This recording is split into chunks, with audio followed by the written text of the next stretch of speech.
ലോക്സഭാ തിരഞ്ഞെടുപ്പിൽ വോട്ട് ചെയ്ത ആദ്യ പ്രസിഡന്റ് കെ.ആർ. നാരായണൻ. നിയമത്തിനു മുന്നിൽ എല്ലാവർക്കും തുല്യത ഉറപ്പുവരുത്തുന്ന ഭരണഘടനാ അനുച്ഛേദം ആർട്ടിക്കിൾ 14. നിയമവിരുദ്ധ നടപടികൾ കണ്ടാൽ സ്വയം കേസെടുക്കാൻ മജിസ്ട്രേറ്റിന് അധികാരം നൽകുന്ന വകുപ്പ് സുവോ മോട്ടോ. നിയമസഭ പാസാക്കിയ ബില്ലുകൾ രാഷ്ട്രപതിയുടെ അനുമതിക്കായി സമർപ്പിക്കുന്നതാര്? ഗവർണർ. നിയമസഭ പാസാക്കുന്ന നിയമങ്ങൾ ആര് ഒപ്പിടുന്നതോടെയാണ് നിയമമാകുന്നത്? ഗവർണർ. നിയമസഭ പിരിച്ചുവിടാൻ ആർക്കാണ് അധികാരമുള്ളത്? ഗവർണർ. നിയമസഭ വിളിച്ചു ചേർക്കുന്നതാര്? ഗവർണർ. നിയമസഭ ചേരാത്ത സമയങ്ങളിൽ ഓർഡിനൻസ് പുറപ്പെടുവിക്കാൻ ആർക്കാണ് അധികാരം? ഗവർണർ. നിയമസഭയിൽ നയപ്രഖ്യാപന പ്രസംഗം നടത്തുന്നതാര്? ഗവർണർ. നിയമസഭയിൽ ബഡ്ജറ്റ് അവതരിപ്പിക്കുന്നത് ധനമന്ത്രി.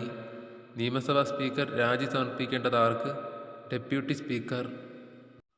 സംസ്ഥാന മുഖ്യമന്ത്രി, ലോക്സഭാ സ്പീക്കർ, രാഷ്ട്രപതി എന്നീ പദവികൾ വഹിച്ച ഏക വ്യക്തി നീലം സഞ്ജീവ് റെഡ്ഡി. സംസ്ഥാന ഭരണം സംബന്ധിച്ച എല്ലാ ഉത്തരവുകളും ആരുടെ പേരിലാണ് പുറപ്പെടുവിക്കുന്നത്? ഗവർണർ. നിയമസഭാംഗം അവതരിപ്പിക്കുന്ന ബിൽ എത്ര വായനയിലൂടെയാണ് കടന്നുപോകുന്നത്? 3. ഭരണഘടനയുടെ ഏത് അനുച്ഛേദപ്രകാരമാണ് രാജ്യസഭയിലേക്ക് സാഹിത്യം, ശാസ്ത്രം, കല, സാമൂഹിക പ്രവർത്തനം എന്നീ രംഗങ്ങളിൽ പ്രഗത്ഭരായ 12 പേരെ രാഷ്ട്രപതി നാമനിർദ്ദേശം ചെയ്യുന്നത്? 80-ാം അനുച്ഛേദം. പബ്ലിക് അക്കൗണ്ട്സ് കമ്മിറ്റി ചെയർമാനെ നിയമിക്കുന്നതാര്? സ്പീക്കർ. പബ്ലിക് അക്കൗണ്ട്സ് കമ്മിറ്റിയിലെ അംഗസംഖ്യ 22. പബ്ലിക് അക്കൗണ്ട്സ് കമ്മിറ്റിയുടെ ചെയർമാനായി സാധാരണ നിയമിതനാകുന്നത് പ്രതിപക്ഷ നേതാവ്. പഞ്ചായത്ത് രാജ് സംവിധാനത്തിന് ആ പേര് നൽകിയത് ജവഹർലാൽ നെഹ്റു. പാർലമെൻറ്റിൽ അംഗമല്ലാത്ത ഒരാൾക്ക് പരമാവധി എത്ര കാലം പ്രധാനമന്ത്രി പദത്തിൽ തുടരാം? 6 മാസം. പാർലമെൻറ്റിൻ്റെ ഇരു സഭകളുടെയും സംയുക്ത സമ്മേളനത്തിൽ അധ്യക്ഷത വഹിക്കുന്നത് ലോക്സഭാ സ്പീക്കർ. പാർലമെൻറ്റിൻ്റെ ഇരു സഭകളുടെയും സംയുക്ത സമ്മേളനം വിളിച്ചു ചേർക്കുന്നത് രാഷ്ട്രപതി. പാർലമെൻറ്റിലെ ഏറ്റവും വലിയ കമ്മിറ്റിയായ എസ്റ്റിമേറ്റ്സ് കമ്മിറ്റിയിലെ അംഗങ്ങൾ 30. പാർലമെൻറ്റുകളുടെ മാതാവ് എന്നറിയപ്പെടുന്നത് ബ്രിട്ടൻ. പാർലമെൻറ്റ് നടപടിക്രമങ്ങളിൽ ശൂന്യവേള എന്ന സമ്പ്രദായം ഇന്ത്യയിൽ ആരംഭിച്ച വർഷം 1962. പാർലമെൻറ്റ് മന്ദിരം രൂപകൽപ്പന ചെയ്തത് ഹെർബർട്ട് ബേക്കർ. പാർലമെൻറ്റ് എന്ന ലോക്സഭയും രാജ്യസഭയും ഡാഷും ചേർന്നതാണ്. പ്രസിഡന്റ്. പാർലമെൻറ്റ് സമ്മേളിക്കാത്തപ്പോൾ പ്രസിഡന്റ് പുറപ്പെടുവിക്കുന്ന ഉത്തരവ് ഓർഡിനൻസ്. പുതിയ അഖിലേന്ത്യാ സർവീസ് രൂപവൽക്കരിക്കാനുള്ള പ്രമേയം ആദ്യം അവതരിപ്പിക്കേണ്ടത് രാജ്യസഭയിൽ. 14-ാമത്തെ ഭരണഘടനാ ഭേദഗതിയിലൂടെ ഇന്ത്യൻ യൂണിയനോട് കൂട്ടിച്ചേർക്കപ്പെട്ട പ്രദേശം പുതുച്ചേരി. പശ്ചിമ ബംഗാളിലെ ഗവൺമെൻറ് സെക്രട്ടേറിയറ്റ് മന്ദിരത്തിൻ്റെ പേര് റൈറ്റേഴ്സ് ബിൽഡിംഗ്. പദവിയിലിരിക്കെ അന്തരിച്ച ആദ്യത്തെ Lok Sabha speaker G V. Mavalankar. Finance commission ചെയർമാനെ നിയമിക്കുന്നതാര്? പ്രസിഡന്റ്.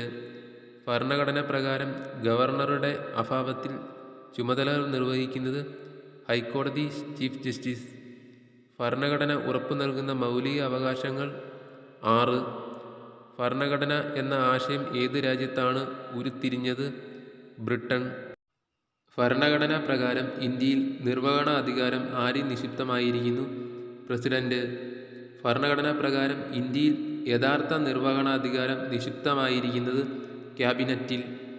ഭരണഘടനയിൽ ഇപ്പോൾ ഉള്ള പട്ടികകൾ 12. ഭരണഘടനയിലെ മൗലിക കർത്തവ്യങ്ങൾ 11. ഭരണഘടനയുടെ 52-ാം ഭേദഗതിയിലൂടെ 1985 രാഷ്ട്രീയക്കാരുടെ കൂറുമാറ്റത്തിനും അതുവഴി പാർട്ടികളുടെ പിളർപ്പിനും നിയന്ത്രണം കൊണ്ടുവന്ന ഇന്ത്യൻ പ്രധാനമന്ത്രി രാജീവ് ഗാന്ധി. ഭരണഘടനയുടെ 73-ാം ഭേദഗതി എത്രാമത്തെ ഭാഗത്താണ് ഉൾപ്പെടുത്തിയിരിക്കുന്നത്? 11.